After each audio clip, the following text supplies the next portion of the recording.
ചോദിക്കാറുണ്ട്. ഈ ടെക്നോളജി വരുമ്പോഴത്തേക്കും തൊഴിൽ കുറയുക എന്നുള്ളത് നമ്മൾ ആൾക്കാരെ കുറയ്ക്കുകയാണോ ചെയ്യേണ്ടത്, അതോ ഈ ഒരു തൊഴിൽ എന്തിനാണ് മനുഷ്യർ ചെയ്യേണ്ട ആവശ്യം?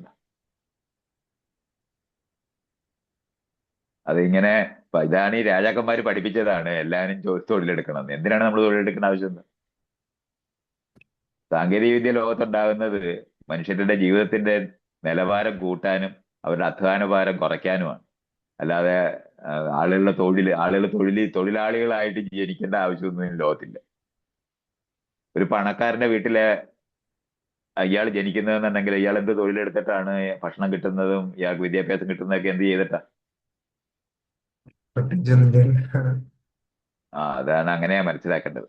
അപ്പൊ ജനങ്ങളെ of the people, by the people, for the people എന്ന് നമ്മൾ മനസ്സിലാക്കുമ്പോൾ നമ്മുടെ തൊഴിലാളികളായിട്ട് എന്നും തൊഴിലെടുക്കാൻ വേണ്ടി ആരോ ആർക്കോ വേണ്ടി തൊഴിലെടുക്കാനൊന്നും അല്ല നമ്മളാരും ജീവിക്കേണ്ടത്.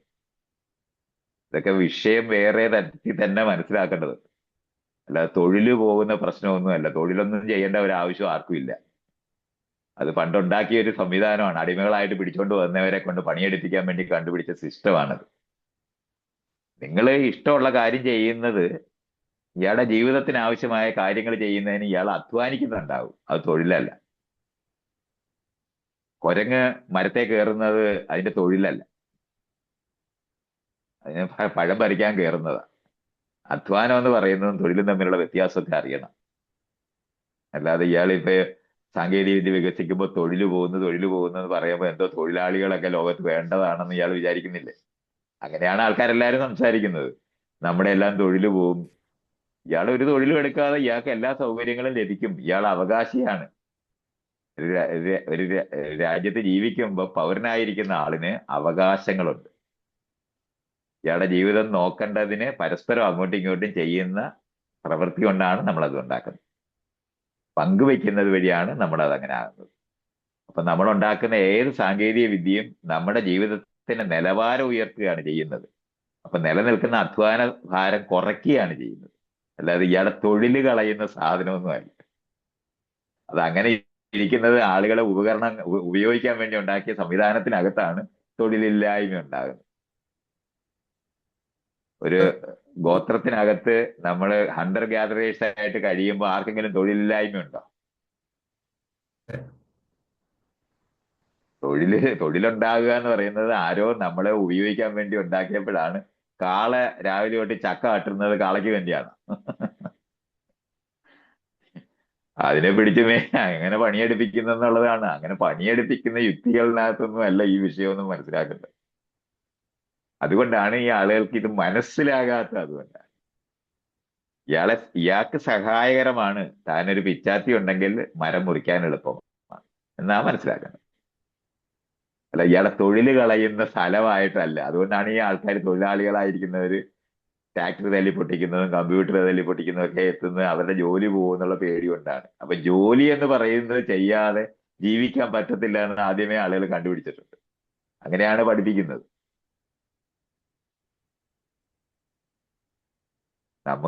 നമ്മൾ ചെയ്യുന്ന പ്രവൃത്തികളുണ്ട് നമുക്ക് ജീവിതത്തിന്റെ ആവശ്യത്തിന്. ആ ചെയ്യുന്നതിന് സഹായകരമായിട്ടുള്ള കണ്ടുപിടുത്തങ്ങളാണ് എല്ലാ സാങ്കേതിക വിദ്യയും. അല്ല, സാങ്കേതിക വിദ്യ ഇയാളുടെ ജോലി ഇല്ലാതാക്കുകയല്ല, ജോലി ഭാരം കുറയ്ക്കുക മാത്രമായി.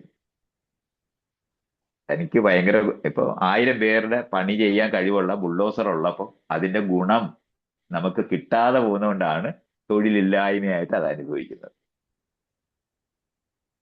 അല്ലെങ്കിൽ ഒരാൾ മതി, ബാക്കിയുള്ളവരെല്ലാരും കൂടെ എന്തിനാണ് ഈ പാടത്ത് പോയി കിടന്ന് പണിയെടുക്കേണ്ട ആവശ്യമുണ്ട്? അല്ലെങ്കിൽ മല തുരക്കാൻ നടക്കേണ്ട ആവശ്യമുണ്ട്?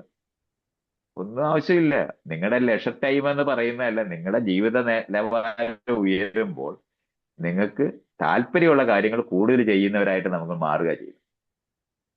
ഇതാണ് വ്യത്യാസം. അത് മനസ്സിലാക്കാതാണ് ഈ ചോദ്യങ്ങളൊക്കെ തന്നെ ആൾക്കാർ പറയുകയും ഇത്തരത്തിലുള്ള വിഷയങ്ങളെ ചർച്ച ചെയ്യുകയും ചെയ്യുന്നത് അങ്ങനെയാണ്. AI വന്നു അല്ലെങ്കിൽ റോബോട്ട് വന്ന് നമ്മുടെ തൊഴിലെല്ലാം പോകും എന്നാണ് ഇന്നും ആൾക്കാർ പേടിച്ചോണ്ടിരിക്കുന്നത്. ഈ തൊഴിൽ പോയാൽ അവർ ജീവിക്കാൻ പറ്റത്തില്ലെന്നാണ് അവര്. കാരണം ആരോ നമുക്ക് കൂലി തരേണ്ടവരാണെന്നാണ് വിചാരിക്കുന്നത്. ഉണ്ടാകുന്ന കാശ് നമ്മുടേതല്ലെന്ന് വിചാരിക്കുന്നവരായിട്ടാണ് നമ്മളിപ്പോഴും കഴിയുന്നത്. ഈ നാട്ടിൽ ഉണ്ടാകുന്ന നമ്മൾ ഈ ഭൂമിയിൽ ജീവിക്കുന്നവരാണ്. അല്ലാതെ നമ്മൾ ജോലി എടുക്കാൻ ഉണ്ടായവരല്ല. അപ്പൊ അങ്ങനെ കടുവ ചോദിക്കുമ്പോ മാനിനെ പിടിക്കുന്ന അതിന്റെ തൊഴിലല്ല. അല്ല, നമ്മൾ അങ്ങനെ ചോദിക്കുമ്പോ ഇപ്പൊ കുറച്ച് പേരാണ് പണി ചെയ്യുന്നത്, അവർക്ക് അവകാശപ്പെട്ടതാണ് അത് അവരുടെ കാശ്. തന്നെയാണ്, അത് പണ്ട് അവരുണ്ടാക്കിയ സംവിധാനമാണ്, അതിന്റെ തുടർച്ചയല്ല നമ്മൾ ഈ പറഞ്ഞുകൊണ്ടിരിക്കുന്നത്. അല്ല, അതിലെ ഇതൊക്കെയാണ് യുക്തി, മനസ്സിലാക്കേണ്ടത്. അതിലെ ഇപ്പോഴും യുക്തി ഇല്ലെന്നാണോ? അതിനകത്ത് കുറച്ച് യുക്തി അതിന്റെ ഇല്ല. യുക്തി വല്ലവരെ ഉപയോഗിക്കാൻ, എക്സ്പ്ലോയിറ്റ് ചെയ്യാൻ ഉണ്ടാക്കിയ സിസ്റ്റത്തിനെ നന്നാക്കാൻ ഒക്കത്തില്ല. കാളെ ഇയാൾ വളർത്തുന്നതും പശുവിനെ വളർത്തുന്നതും ആടിനെ വളർത്തുന്നതും കോഴിയെ വളർത്തുന്നതും കോഴിക്കും ആടിനും കാളയ്ക്കും വേണ്ടിയാണോ? നമുക്ക് വേണ്ടി. ഇതാ പ്രശ്നം. ഇതാണ് പ്രശ്നം. ഇത് മനസ്സിലാകണമെന്നുണ്ടെങ്കിൽ ആട് അല്ലെങ്കിൽ മാന് പുല്ലും തിന്ന് നടക്കുമ്പോ അതിനെ പിടിക്കുന്ന തൊഴിലല്ല കടുവയുടേത്. കടുവ തൊഴിലൊന്നും ചെയ്യുന്നില്ല.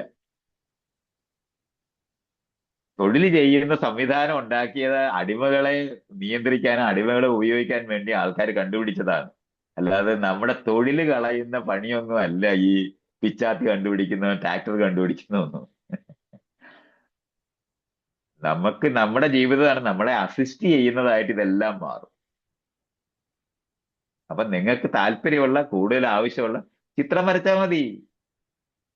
ആകാശത്തിനെ പറ്റി ടെലസ്കോപ്പിനകത്തൂടെ നോക്കി ലോകത്തിനെ പറ്റി മനസ്സിലാക്കാനായിട്ട് പോയാൽ മതി. പുതിയ സംവിധാനങ്ങൾ കൂടുതൽ ജീവിതത്തിന്റെ നിലവാരം ഉയർത്തുന്നതിനും നമുക്ക് കൂടുതൽ ലക്ഷ്യം തരുന്നതിന് വേണ്ടിയാണ് നമ്മൾ ഈ പറയുന്ന സാങ്കേതിക വിദ്യകളെല്ലാം ഉണ്ടാകുന്നത്. ഇപ്പൊ സാങ്കേതിക വിദ്യകൾ ഉണ്ടാകുന്നത് ആളുകളെ ഉപയോഗിക്കാനാണ്, ആളുകളെ ദരിദ്രവൽക്കരിക്കാനാണ് അത് ഉപയോഗിക്കപ്പെടുന്നത്. അവരെ നിയന്ത്രിക്കാനാണ് ഉണ്ടാകുന്നത്. ഇതുകൊണ്ടാണ് അതിന്റെ വ്യത്യാസം ഉണ്ടാകുന്നത്. എന്താണ് നമ്മൾ ഈ ചെയ്തുകൊണ്ടിരിക്കുന്നതെന്ന് അറിയേണ്ടതുണ്ട്. അതറിയുന്നില്ല. അപ്പം ട്രാക്ടർ വരുന്നതോ അല്ലെന്നുണ്ടെങ്കിൽ ഒരു ഓട്ടോറിക്ഷ വരുന്നപ്പം കൈവണ്ടിക്കാരന് വിഷമമായിട്ട് വരുന്നത്, സൈക്കിൾ റിക്ഷക്കാരന് വിഷമമായിട്ട് വരുന്നത് ജോലിക്കാരായിട്ടാണ് അവർ സ്വയം ഐഡന്റിഫൈ ചെയ്യുന്നത്. അല്ലാതെ ജീവികളായിട്ട് സ്വയം നമ്മുടെ ചുറ്റുപാടും നമുക്ക് അനുകൂലമാക്കാൻ പറ്റുന്ന കഴിവായിട്ടല്ല സാങ്കേതിക വിദ്യയെ മനസ്സിലാക്കുന്നത്. അതിന് പകരം നമ്മളെ ഡിപ്ലേസ് ചെയ്യുന്നതായിട്ടാണ് അവര് കാണുന്നത്. അങ്ങനെ കാണുന്നത് ഈ ജോലി ചെയ്യാൻ വേണ്ടി ഉണ്ടായവരാണ് എല്ലാവരും എന്ന് വിചാരിക്കുന്നത്. ഈ കർമ്മം ചെയ്യാനായിട്ട് പണ്ട് കാലത്ത് പഠിപ്പിക്കുന്നതാണ്. സ്വധർമ്മം എന്നൊക്കെ പറഞ്ഞ് കർമ്മം ചെയ്യാൻ രാവിലെ തൊട്ട് വൈകുന്നേരം വരെ ജോലി എടുപ്പിക്കുന്നതിന്, ആ ജോലി ഭാരം കുറയ്ക്കുന്നതിനെ പറ്റിയോ, ജോലി ഭാരം കുറയ്ക്കുന്ന യുക്തിയാണ് ഇതൊക്കെ. അങ്ങനെ അല്ലത്. നമ്മൾ തന്നെയാണ് നമ്മൾ ജീവിക്കാൻ, നമുക്ക് ചുറ്റുപാടും നമുക്ക് അനുകൂലമായി ഇണക്കുന്ന പണിയാണ് സാങ്കേതിക വിദ്യ. ശാസ്ത്രം അതാണ്.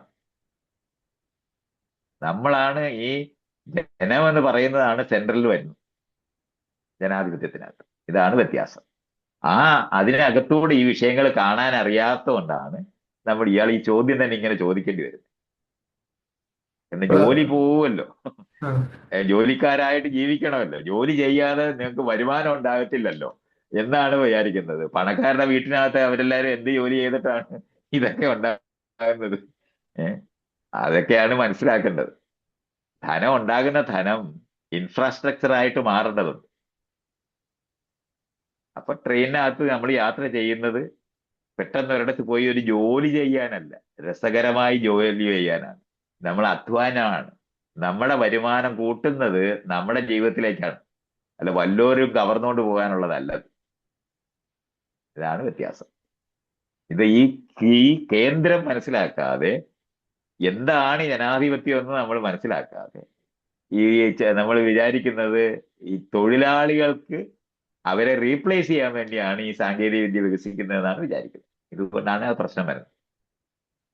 പണ്ട് കാലത്ത് നമ്മൾ കാട്ടിൽ പോയി ഒരു മരം വെട്ടാൻ നേരത്ത് ആ മരം മുറിക്കണമെന്നുണ്ടെങ്കിൽ നമുക്ക് കൈക്കോൽ ഉണ്ടായിരുന്നിടത്തുനിന്ന് ഇന്ന് നമ്മൾ ഇലക്ട്രിക് ആയിട്ടുള്ള വാള് കണ്ടുപിടിക്കുന്നുണ്ട്. അപ്പം ആ കണ്ടുപിടിക്കുന്ന സാധനങ്ങളുടെ വ്യത്യാസങ്ങളാണ് സത്യത്തിലുള്ളത്. ഇതൊക്കെയാണ് നമ്മൾ മനസ്സിലാക്കുന്നത്. അപ്പം നമ്മുടെ പ്രവൃത്തിക്ക് സഹായകരമായി നമ്മുടെ കൂടെ അത് വരുന്നു എന്നുള്ളതാണ്. അതിനാണ് എല്ലാ സാങ്കേതിക വിദ്യ ഉണ്ടാകുന്നത്. അല്ലാതെ സാങ്കേതിക വിദ്യ നമ്മളെ റീപ്ലേസ് ചെയ്യാനല്ല വരുന്നത്, നമ്മളെ അസിസ്റ്റ് ചെയ്യാനാണ്. ഇത് ജനാധിപത്യത്തിന്റെ എല്ലാ വശത്തും സിറ്റിസൺസ് അസിസ്റ്റൻസ് എന്നുള്ള നിലവാരത്തിലാണ് എല്ലാ കാര്യങ്ങളും. അപ്പോഴാണ് ഞാൻ നേരത്തെ പറഞ്ഞ ക്രമീകരണമാണ് ഭരണമല്ല എന്ന് പറയുന്നത്. അത് ജോലി നഷ്ടപ്പെടുന്ന യുക്തിയൊന്നും ജനാധിപത്യത്തിൽ ഇല്ല. നിങ്ങൾ ജോലി ചെയ്ത സംവിധാനങ്ങളിൽ നിന്ന് മാറി അധ്വാനത്തിന്റെ ലോകത്തേക്ക് ഇഷ്ടമുള്ള കാര്യങ്ങൾ നമ്മൾ ചെയ്യുന്നതിന് സഹായകരമായിട്ട് മാറുന്ന തരത്തിലാണ് അത് ആ ക്രമീകരണങ്ങൾ ഉണ്ടാകേണ്ടത്. അപ്പൊ ഇപ്പൊ എല്ലാവരും പരസ്പരം സഹായിക്കുന്ന നിലവാരത്തിലാണ് ഈ പ്രവർത്തനങ്ങൾ ചെയ്യുന്നത്. അപ്പൊ അതിന് അസിസ്റ്റൻസ് ആയിട്ടാണ് വരുന്നത്. അല്ലാതെ ആരെങ്കിലും ഒരാളെ ഉപയോഗിക്കാനായിട്ട് അവിടെയാണ് നമ്മളെ തിരഞ്ഞെടുക്കുകയല്ല ചെയ്യുന്നത്. നമ്മുടെ പ്രതിനിധികളെയാണ് തിരഞ്ഞെടുക്കുന്നത്. അല്ല ജനങ്ങളെ ആരെങ്കിലും തിരഞ്ഞെടുക്കുന്നുണ്ടോ? ജോലിക്കാരെ തിരഞ്ഞെടുക്കുന്നുണ്ട്. അതാണ്, ജോലിക്കാരെ തിരഞ്ഞെടുക്കുന്നുണ്ട്. ജോലിക്കാരല്ല നമ്മൾ വേണ്ടത്, എക്സ്പെർട്ട് ആയിട്ടുള്ള പ്രവർത്തനം അറിയുന്ന ആൾക്കാർ മാത്രമാണ്. ഇപ്പൊ നമ്മൾ 5 പേര് യാത്ര ചെയ്യാനായിട്ട് പോകുമ്പോൾ ഒരു കാറിനകത്ത് ഡ്രൈവിംഗ് അറിയാവുന്നവർ ഡ്രൈവ് ചെയ്യുന്നു എന്നുള്ളതല്ലാതെ അവർ നമ്മുടെ ജോലിക്കാരല്ല, എബിലിറ്റികളായിട്ടാണ് അത് മാറും, കഴിവുകളായിട്ടാണ് മാറും. ഡിവിഷൻ ഓഫ് ലേബർ എന്ന് നമ്മൾ അപ്പൊ പറയുമ്പോൾ ആ ലേബർ എന്ന് പറയുന്നത് കഴിവുള്ളവരുടെ പങ്കുവെക്കലാണ്, ഉത്തരവാദിത്തങ്ങൾ പങ്കുവെക്കുന്ന സ്ഥലമാണ്. ഇതാണ് വ്യത്യാസം. അല്ലാതെ സാങ്കേതിക വിദ്യ വരുന്ന വഴി തൊഴിൽ പോകുന്നു പേടിച്ചിരിക്കേണ്ടി വരുന്നത് തൊഴിലാളികളായിട്ട് എന്നും ജീവിക്കണമെന്ന്, അടിമയായിട്ടിരിക്കണമെന്ന് ആഗ്രഹിക്കുന്നവരുടെ ഭയങ്ങളാണ്.